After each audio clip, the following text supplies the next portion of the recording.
ইয়াতকে মোৰ সমষ্টি মই সদায় হিমন্ত বিশ্ব শৰ্মাক গালি পাৰো মোৰ সমষ্টিত ইয়াতকে ৰাস্তাকেইটা ভাল চাই আহিবগে আপোনালোকে হয়নে নহয় বুজে নাই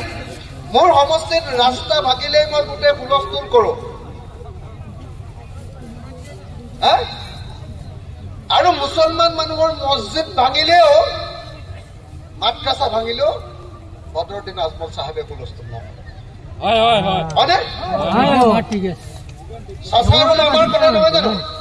চাচা আৰু ভতিজাৰ কথা নহয় জানো তো এইটো নকৰে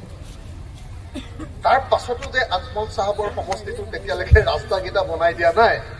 মই আজিহে গম পালো সেইকাৰণে এটা বস্তু মনত ৰাখিব চৰকাৰক তেল মাৰি কেতিয়াও সমস্যাৰ সমাধান নহয়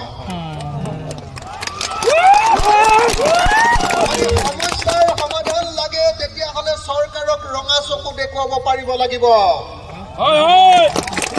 খং দেখুৱাব পাৰিব লাগিব অসম বিধানসভাত মই মুখ্যমন্ত্ৰীৰ চকুলৈ এনেকৈ চাই ৰঙা চকুৰে কওঁ বোলো আপুনিয়ে অসমৰ আটাইতকৈ 2 নম্বৰী মানুহ এনেকে কওঁ আপোনালোকে বিধানসভাত চাইনে নাচায়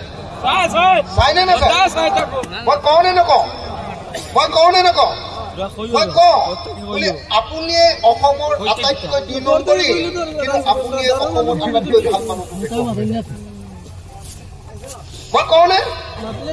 মই কওঁ বোলো সাৰদা কেলেংকাৰীটো আপুনি নুইবাজাৰ কেলেংকাৰীটো আপুনি উত্তৰ কাছাৰৰ 1000 কেলেংকাৰী 1000 কোটি টকাৰ কেলেংকাৰীটো আপুনি APSC কেলেংকাৰীটো আপুনি সব কেলেংকাৰীবিলাকত আপুনি তাৰপিছত আপুনি কয় যে অসমত APSC কেলেংকাৰী শেষ কৰিছো মই বুলি আপুনি এনে 2 নম্বৰ